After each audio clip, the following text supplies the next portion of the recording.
بہت سے لوگ کہتے ہیں کہ میں فلاں عامل کے پاس گیا تھا، اس نے کہا کہ آپ کے اوپر کرا ہوا ہے، جادو ہے، جنات ہے۔ دیکھیے جادو جو ہے ہوتا ہے اور انسان کروا بھی دیتا ہے، لیکن جو کرواتے ہیں ان کا حال بہت ہی برا ہوگا۔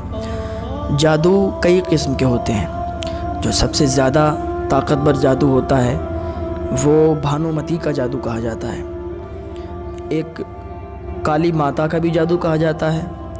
جادو بہرحال بہت طریقے کے ہوتے ہیں، لیکن جو بھانومتی کا جادو ہے وہ 70 پتلیوں کا ہوتا ہے۔ آپ نے دیکھا ہوگا پتلی ہوتی ہیں، پتلے کے نما بنی ہوئی ہوتی ہیں، اس میں وہ لوگ سوئی چبھوتے ہیں، اس کے اوپر نیبو کاٹتے ہیں، جو بھی کرتے ہیں وہ اپنا بہت غلط کام کرتے ہیں، اور وہ بہت ہی گندا جادو ہوتا ہے، کیونکہ سپلی عامل ہوتے ہیں اس کے، اور وہ اس کو کہتے ہیں جو لوگ جتنی زیادہ گندگی کرتے ہیں، جتنی زیادہ گندگی کھاتے ہیں، اتنا ہی زیادہ ان کا جادو مضبوط ہوتا ہے۔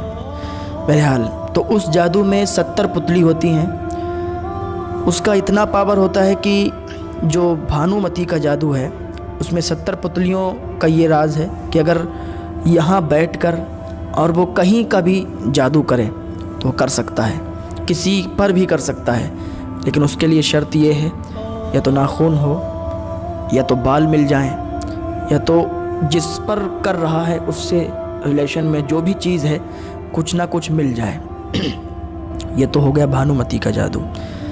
لیکن جو کالی ماتا کا جادو کہا جاتا ہے اس میں 30 پتلیاں ہوتی ہیں۔ وہ یہاں بیٹھ کر انسان اتنی دور تک کر سکتا ہے جتنی دور بیچ میں ندی نالا نہ پڑ جائے۔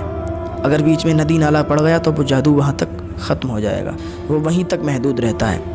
بھانومتی کا جادو وہ ندی نالوں سے بھی پار کر جاتا ہے، آگے تک، جہاں تک کر سکتا ہے، جہاں کا انسان ہوگا، مطلب جس پر چاہے کر سکتا ہے۔ اب جو آپ پر جادو کیا ہوا ہے، آپ کہتے ہیں کہ میں فلاں کے پاس گیا، تو دیکھیے ہر عامل سے مت ملیے اور ہر عامل کے پاس مت جائیے، کیونکہ میں نے بہت پہلے بھی بتایا تھا کہ ہر عامل ایک جیسا نہیں ہوتا ہے۔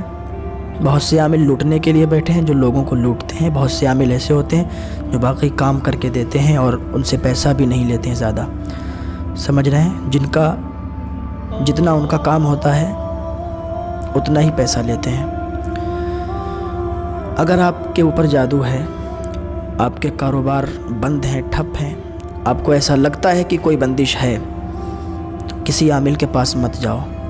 سب سے پہلے آپ نماز کے عادی بن جاؤ، 5 ٹائم کی نماز پڑھنے لگو۔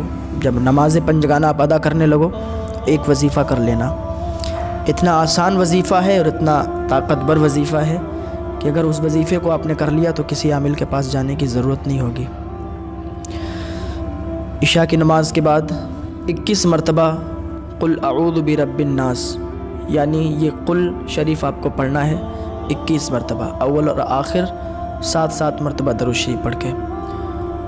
دوسری چیز یہ ہے کہ پھر 100 مرتبہ استغفر اللہ تعالی ربی من کل ذنب واتوب الیہ، یہ وظیفہ کرنا ہے۔ اس کو بھی 7 مرتبہ اول اور آخر درود شریف پڑھنا ہے۔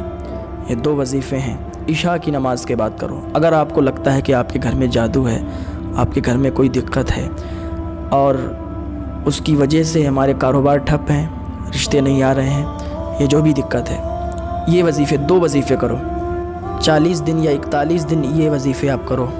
انشاءاللہ اللہ رب العزت کی جانب سے آپ کو مدد ملے گی اور شفا حاصل ہوگی۔ ان کو پڑھنے کے بعد اپنے اوپر دم کرو اور اپنے گھر والوں پر دم کر دو، اور اگر پانی آپ کے پاس ہو تو پانی پر دم کر کے وہ پانی رکھ لو اور وہ پانی اپنے گھر والوں کو اور اپنے آپ پی لو۔ انشاءاللہ اللہ رب العزت کی جانب سے آپ کی مدد ہوگی اور آپ کو شفا حاصل ہوگی۔